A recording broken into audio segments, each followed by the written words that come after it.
It was a morning in November, 1989. The cold wind softly brushed against my face as I awoke. I sat up and swung my neck from side to side in an attempt to crack it, as it's always feeling stiff first thing in the morning. I swore I heard my mother's voice, yet I couldn't hear what she said. But it sure woke me up.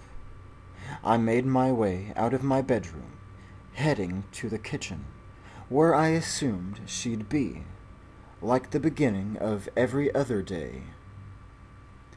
In the kitchen, my mother was doing the dishes. Nothing out of the ordinary, but something was odd. I couldn't describe it. Something just didn't look right. The kitchen looked so dim.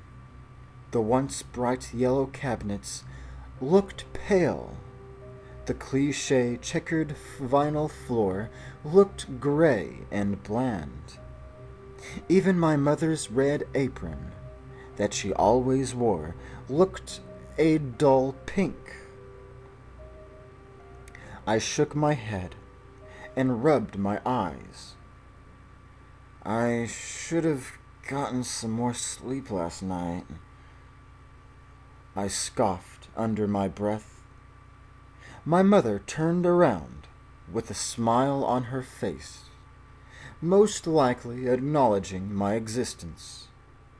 After observing the contents of breakfast, I decided I wasn't hungry, so I went up my room to get dressed. I felt heavy and drowsy. What happened last night? I asked myself. Now I'm worried.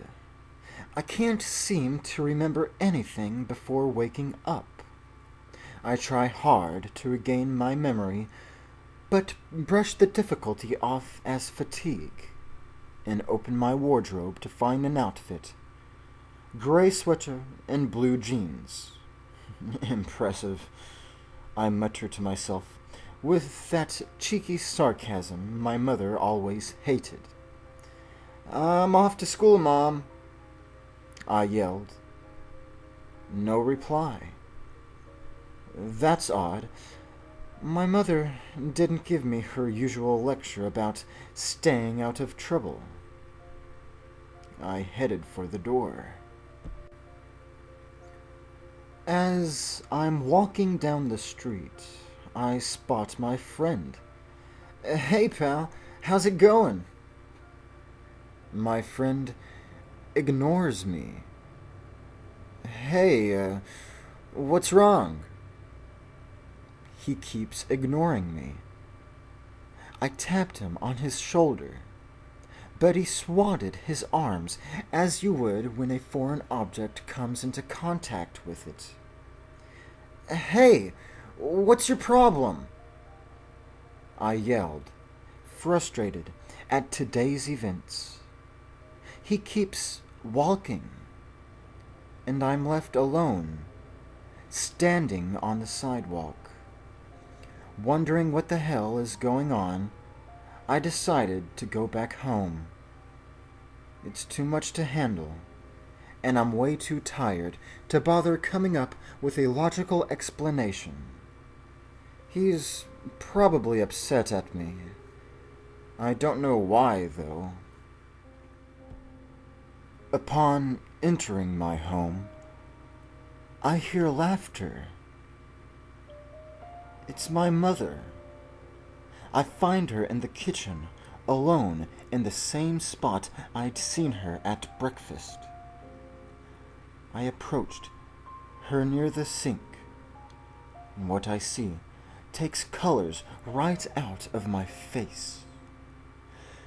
The sink is full of blood. My mother's holding a bread knife in her hand. She starts mumbling, I'm so sorry. I'm so sorry. You look so sweet. You look so sweet sleeping in your bed.